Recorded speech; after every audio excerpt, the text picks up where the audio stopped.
Good afternoon all of students. आज की online कक्षा में स्वागत है और प्रारंभ करेंगे हमारी सब्जेक्ट को लेकर के। कल तक हमने जो अगस्ट कॉम्टे के 3 स्तरों के नियमों को पढ़ रहे थे, उसमें सबसे पहला जो नियम था, प्रथम स्तर का धार्मिक स्तर की बात की थी। दूसरी हमने बात की थी तात्विक स्तर की कल, और आज जो हम बात करेंगे वो है तीसरा स्तर, प्रत्यक्ष या वैज्ञानिक स्तर। प्रत्यक्ष या वैज्ञानिक स्तर हम किसे कहते हैं? कॉम्टे ने मानव चिंतन का जो तीसरा स्तर बताया है वो है प्रत्यक्ष या वैज्ञानिक स्तर। यह जो चिंतन है मानव का, यह स्तर प्रथम दोनों स्तरों के बाद आता है। ठीक है, अब इस स्तर पर होता क्या है? इस स्तर पर जब मानव मस्तिष्क पूर्ण रूप से पहुंच जाता है तो जो हमारी सृष्टि है उसे वह बौद्धिक दृष्टि से देखने लगता है। मतलब यहाँ पर जो बुद्धि का जो विकास है वो इतना हो जाता है कि वह सृष्टि को पहले वो आध्यात्मिक स्तर पर देखता था, फिर दूसरा तात्विक स्तर पर देखता है, लेकिन अब आगे जब आता है तो वो बौद्धिक बुद्धि के विकास पर उसको देखने लगता है। और इस स्तर पर जो मानव की से संबंधित जो घटनाएं होती हैं उसमें कल्पना या भावना का स्थान है वो ख़त्म हो जाता है और वो उसको हटा करके किसको महत्व देने लगता है? निरीक्षण और वर्गीकरण। वैज्ञानिक स्तर का मतलब ही यही है कि जब हम किसी घटना को देखें तो उसका निरीक्षण कर सकें और इसको एनालिसिस करके उसका क्लासिफिकेशन कर सकें। तो इस स्तर पर वो सृष्टि को भी निरीक्षण की दृष्टि निरीक्षित करने लगता है, परीक्षण करने लगता है उसका, और वैज्ञानिक स्तर पर सोचने लग जाता है। यानी उसका जो चिंतन है वो वैज्ञानिक दृष्टि से बौद्धिक स्तर पर आ जाता है। इस तृतीय स्तर में जो निरीक्षण से जो हमें प्रमाणित होता है और उसी को ही सत्य का आधार माना जाता है। जो तथ्य अवलोकन में स्पष्ट नहीं होते, यानी जो हमने देखा और वो जो डाटा कलेक्ट किए, यदि वो हमें स्पष्ट नहीं होते तो उसे स्वीकार नहीं किया जाता।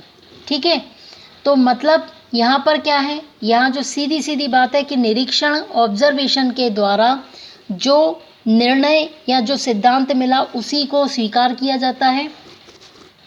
जो निरीक्षण के आधार पर सत्य प्रमाणित नहीं होता उसको, उस डाटा को कलेक्ट करने के बाद भी उसका कोई महत्व नहीं रहता। फिर जो मानव का फिर धीरे धीरे जब चिंतन का जो क्रम जैसे जैसे वैज्ञानिक चिंतन की विस्तृत होता जाता है वैसे वैसे समस्त घटनाओं के परिप्रेक्ष्य में नियमों की संख्या भी घटती जाती है। ठीक है, तो इसी चीज़ को कॉम्टे जो स्पष्ट करते हुए लिखते हैं वो क्या करते हैं? वो ऐसा कह रहे हैं, उन्होंने जो अपनी भाषा में लिखा है तो वो ये कह रहे हैं कि जब मानव मस्तिष्क विश्व के संपूर्ण घटनाक्रम को नियमित व निर्देशित करने वाले किसी एक नियम को जान लेता है या खोज लेता है तो वह वैज्ञानिक अवस्था के विकास का अंतिम बिंदु होता है। ठीक है, अर्थात क्या? तो मानव चिंतन के इस त्रिस्तरीय नियम की अंतिम अवस्था को ज्ञान, तर्क और अवलोकन द्वारा ही मनुष्य प्राप्त कर सकता है, और इस ज्ञान का स्वरूप विश्व में घटने वाली जितनी भी घटनाओं हैं उन घटनाओं को नियमित और संचालित करने वाले एकमात्र सामान्य नियम के रूप में देखा जा सकता है। अर्थात क्या? अर्थात यह कॉम्टे जब वैज्ञानिक स्तर की बात करते हैं तो तब वह एक चीज़ बताना चाहते हैं कि जब मनुष्य खोजता खोजता पहले तात्विक स्तर से जब बुद्धि के स्तर पे वैज्ञानिक स्तर पर आ जाता है तो उसका जो अंतिम बिंदु रहता है वह वैज्ञानिक तत्व के द्वारा वो नियमों को खोज करता है। नियम मतलब क्या? कि किसी एक नियम के आधार पर सृष्टि का विकास हुआ और उस जिस नियम के द्वारा विकास हुआ है सृष्टि का, तो उसका जब उसे ज्ञान हो जाता है, उस नियम का उसे पता लग जाता है, तब उसको तर्क के आधार पर, अवलोकन की दृष्टि, निरीक्षण के आधार पर जब उसे वह प्रमाणित कर लेता है, तब वह केवल एक नियम को, उस नियम को ही सत्य मानकर कि सारी जितनी घटनाएं हो रही हैं समाज में या सृष्टि में, वो केवल एक नियम के द्वारा नियमित और संचालित हो रही हैं। मतलब आध्यात्मिक स्तर से बढ़ते बढ़ते जब तात्विक स्तर पर आए, तो वहाँ पर जब तीसरा स्तर आया तो यहाँ पर केवल नियम संचालित हो गया।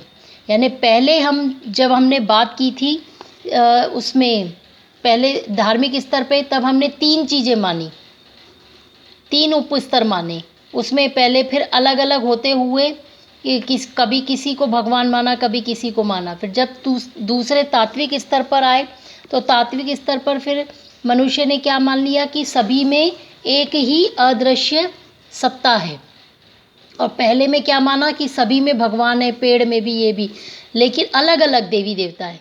लेकिन जब तात्विक स्तर की बात की तो तात्विक स्तर में क्या मान लिया कि एक ही है, वो सब में व्याप्त है। लेकिन अब जब प्रत्यक्ष या वैज्ञानिक स्तर की हम बात करते हैं तो तब सृष्टि को हमने जो विज्ञान के स्तर पर कॉम्टे ने प्रदर्शित किया है, तो वो क्या कह रहे हैं, वो नियम की बात कर रहे हैं कि इस स्तर पर मनुष्य का जो मस्तिष्क है वह यह मान लेता है कि जो घटनाएं हो रही हैं वह किसी एक सामान्य नियम के आधार पर संचालित और नियमित हो रही हैं। ये इनका मुख्य बिंदु देखने को मिला है। ठीक है, तो यहाँ पर आज हमने तीसरा स्तर जो है प्रत्यक्ष या वैज्ञानिक स्तर, इसको हमने समझा। यहाँ पर हमारे 3 स्तरों की बात समाप्त हो जाती है अगस्ट कॉम्टे की। अगली कक्षा में हम आगे के सब्जेक्ट को लेकर के आएंगे। तब तक के लिए धन्यवाद।